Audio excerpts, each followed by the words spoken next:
ಇತ್ತೀಚೆಗೆ ನಮ್ಮ ಸಮಾಜದಲ್ಲಿ ಹೆಣ್ಣು ಮಕ್ಕಳ ಮೇಲೆ ಆಗ್ತಾ ಇರುವಂತಹ ಶೋಷಣೆ ಬಗ್ಗೆ ಯಾರೂ ಕೂಡ ಧ್ವನಿತುತ್ತಾ ಇಲ್ಲ.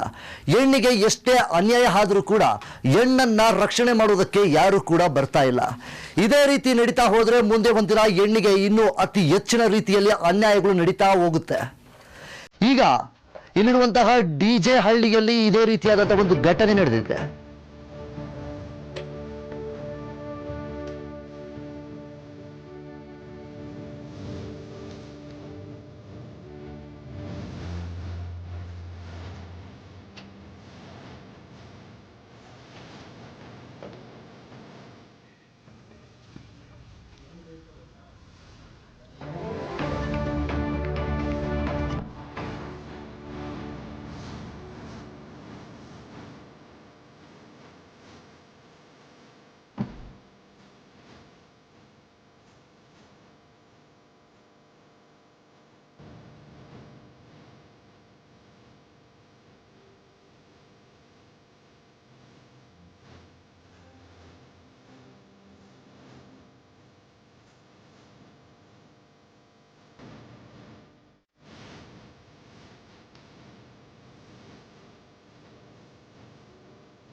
ಈತ ಇನ್ಸ್ಪೆಕ್ಟರ್ ಅಲ್ಲ, ಒಬ್ಬ ಚಪ್ಪರ ಚೆನ್ನಿಗರಾಯ ಇನ್ಸ್ಪೆಕ್ಟರ್ ಅಂತ ಒಂದು ಮಹಿಳೆ ಈಗ ಆರೋಪ ಮಾಡಿರುವಂತದ್ದು.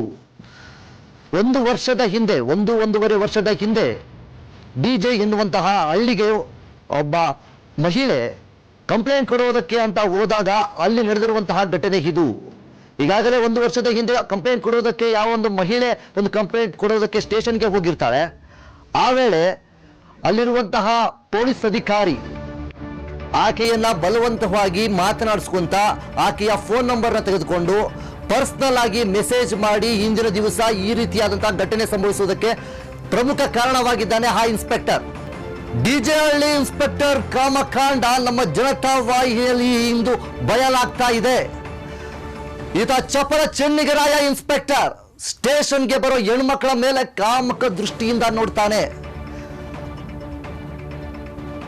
ಈಗಾಗಲೇ 1.5 ವರ್ಷದ ಹಿಂದೆ ಒಂದು ಯುವತಿ ಆ ಒಂದು ಡಿಜೆ ಹಳ್ಳಿಗೆ ಹೋಗಿ ಕಂಪ್ಲೇಂಟ್ ಅನ್ನ ಕೊಡುವುದಕ್ಕೆ ಅಂತ ಹಣದ ವಿಚಾರವಾಗಿ ಕಂಪ್ಲೇಂಟ್ ಕೊಡುವುದಕ್ಕೆ ಹೋಗ್ತಾಳೆ. ಆ ಒಂದು ವೇಳೆ ಅಲ್ಲಿರುವಂತಹ ಇನ್ಸ್ಪೆಕ್ಟರ್ ಈಕೆಯ ಜೊತೆ ಬಲವಂತವಾಗಿ ಮಾತನಾಡುತ್ತಾ ಈಕೆ ಹತ್ರ ಫೋನ್ ನಂಬರ್ನ ಇಸ್ಕೊಂಡು ತದನಂತರ ಈಕೆ ಮನೆಗೆ ಹೋದ್ರೂ ಕೂಡ ಈಕೆಗೆ ಮೆಸೇಜ್ ಮಾಡಿಕೊಂಡು ಈಕೆಯನ್ನ ಬುಟ್ಟಿಗೆ ಹಾಕೊಳ್ತಾರೆ ಎನ್ನುವಂತಹ ಆರೋಪ ಕೇಳಿ ಬರ್ತಾ ಇರುವಂತದ್ದು.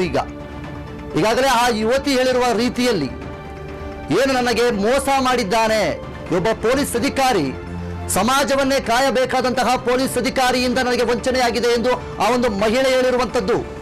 ಇದರಿಂದಾಗಿ ಈಗಾಗಲೇ ಯಾವೊಂದು ಮಹಿಳೆ ಒಂದು ಕಂಪ್ಲೇಂಟ್ ಅನ್ನು ಕೊಡೋದಕ್ಕೆ ಹೋದಂತಹ ಮಹಿಳೆಗೆ ಈಗ ಆ ಒಂದು ಯಾವ ಒಬ್ಬ ಕಂಪ್ಲೇಂಟ್ ಅನ್ನು ತೆಗೆದುಕೊಂಡಿರುವಂತಹ ಅಧಿಕಾರಿ, ಪೊಲೀಸ್ ಅಧಿಕಾರಿಯ ವಿರುದ್ಧವಾಗಿ ಈಗ ಕಂಪ್ಲೇಂಟ್ ಅನ್ನು ಕೊಟ್ಟಿದ್ದಾಳೆ. 1.5 ವರ್ಷದ ಹಿಂದೆ ಕಂಪ್ಲೇಂಟ್ ಕೊಡೋದಕ್ಕೆ ಡಿಜೆ ಹಳ್ಳಿಗೆ ಹೋಗಿರ್ತಾಳೆ ಆ ಒಂದು ಯುವತಿ. ಆದರೆ ಈಗ ಆ ಒಂದು ಡಿಜೆ ಹಳ್ಳಿಯಲ್ಲಿ ಇದ್ದಂತಹ ಅಧಿಕಾರಿ, ಪೊಲೀಸ್ ಅಧಿಕಾರಿ ಏನಿದ್ದಾನೆ ಆಕೆಯನ್ನ ಬಲವಂತವಾಗಿ ಪರ್ಸನಲ್ ಆಗಿ ಮಾತಾಡಿಕೊಂಡು ಒಂದು ಪ್ರೀತಿಯ ಅಮಲಿನಲ್ಲಿ ಬುಟ್ಟಿಗೆ ಬೀಳಿಸ್ಕೊಳ್ತಾನೆ. ತದನಂತರ ಈಗ ಆಕೆಯನ್ನ ಲೈಂಗಿಕವಾಗಿ ಬಳಸ್ಕೊಂಡು ಆಕೆ ಹತ್ರ ನನಗೆ ಮನೆ ಕೊಡಿಸ್ತೀನಿ, ಬ್ಯೂಟಿ ಪಾರ್ಲರ್ ಎಲ್ಲವನ್ನು ಕೊಡಿಸ್ತೀನಿ ಅಂತ ಮೋಸ ಮಾಡಿದ್ದಾನೆ.